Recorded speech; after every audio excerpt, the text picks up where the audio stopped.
अस्सलाम वालेकुम, मैं हूं डॉक्टर साजिदा शाहनवाज और आज की जो वीडियो है वो अगेन आपके सोशल मीडिया पे जो क्वेश्चंस हैं उनका जवाब देने के लिए मुझे बिठाया गया है और मैं आज आपकी जनाब कटहरे में अदालत में खड़ी हूँ। जी सरोज पूछें। मैम एंडोमेट्रियोमा का बहुत सारे पेशेंट पूछते हैं कि जो डेड सेल्स हमारी बच जाती है तो ये इनफर्टिलिटी कॉज करता है या नहीं। बिल्कुल, देखें सबसे पहले आपको पता होना चाहिए कि व्हाट इज एंडोमेट्रियोसिस। अगर आपको डॉक्टर ने बताया है कि एंडोमेट्रियोसिस क्या है और क्यों होता है, ये बला क्या है, सबसे पहले मैं आपको समझाऊं, आपने इसको फोकस रखना है। खवातीन में जो मेंस्ट्रुअल ब्लड है वो क्या होता है, वो ये एंडोमेट्रियल की लाइनिंग है।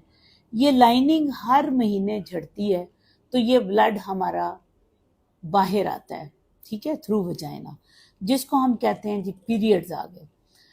अगर किसी खातून में ये मेंस्ट्रुअल ब्लड बैक फ्लो से, होता क्या है कि ये फ्रंट फ्लो से जाना चाहिए, अगर ये ब्लैक फ्लो से जाना शुरू हो जाए थ्रू फ्लोपियन ट्यूब आपके एब्डोमिनल कैविटी में, तो आपकी ब्लड की थैलियां, ब्लड क्या होता है कि नेचर क्या करती है कि हमारे पेट के अंदर बहुत से और ऑर्गन भी होते हैं जिनमें एक हमारी पेट की पुलिस है और वो है ओमेंटम। जहां इन्फेक्शन होगा, जहां कोई गलत चीज आएगी, ओमेंटम क्या करता है कि उसके इर्द गिर्द बैरियर बना देता है। अल्लाह ने उसका मकसद ही ये रखा है कि कुछ गलत होने लगा है तो वो उसको रोक दे ताकि वो उसी जगह पे रुक जाए। तो होता क्या है, जब ब्लड कलेक्ट होता है तो पेरिटोनियल कैविटी के अंदर इन्फ्लेमेशन स्टार्ट होती है, एक आपका कैस्केड स्टार्ट होता है इन्फ्लेमेशन का, जिसको आप कह रहे हैं आम जबान में सोजिश वरम होनी शुरू हो गई। तो साथ आपका एंडोमेट्रियम की जो लाइनिंग है वो भी एक फॉरेन बॉडी के तौर पर आती है। तो होता क्या है कि आपका ओमेंटम उसी के इर्द गिर्द एक कैप्सूल बना देता है और अल्लाह ताला ने उसको पूरी कोशिश, नेचर क्या कोशिश करती है कि वो वहीं तक रह जाए। तो जब अल्ट्रासाउंड होता है तो पता चलता है कि एंडोमेट्रियोमा बने हुए हैं, ये बड़े बड़े ब्लड की थैलियां बनी हुई हैं।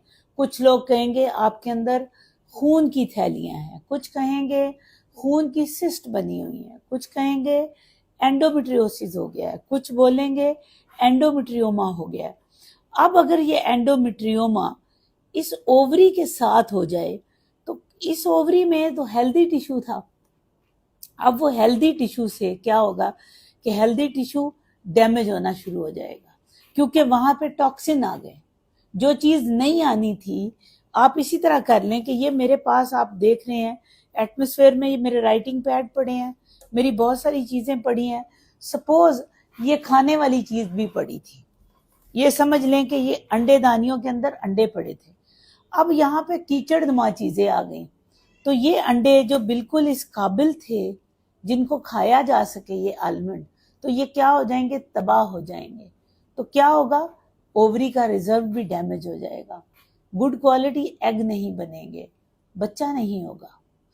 और ये ट्यूब क्या होगी, ये उस इन्फ्लेमेशन से, क्योंकि जिस ब्लड ने बाहर जाना था, जिस एंडोमेट्रियम ने बाहर जाना था, जो वरम काज करने वाली चीज ने बाहर निकलना था, वो ट्यूब में भी आ गई। तो ट्यूब में क्या होगा, इन्फ्लेमेशन हो गई। उसका अगर ट्यूब ओपन भी है तो उसका अंदर एक ब्रश होता है जो कि उसको एग को ऑपोजिट डायरेक्शन में वो ब्रश लेकर आता है अंदर। यहाँ पे एग यहाँ से चलता हुआ इस एरिया तक जाता है। ये देखें, ये एक नॉर्मल ट्यूब है, ये नॉर्मल ट्यूब का स्ट्रक्चर दिखाया हुआ है। इस एरिया पे जब एग आता है तो स्पर्म यहाँ से चलता हुआ जाता है, तो यहाँ पे फर्टिलाइजेशन होती है।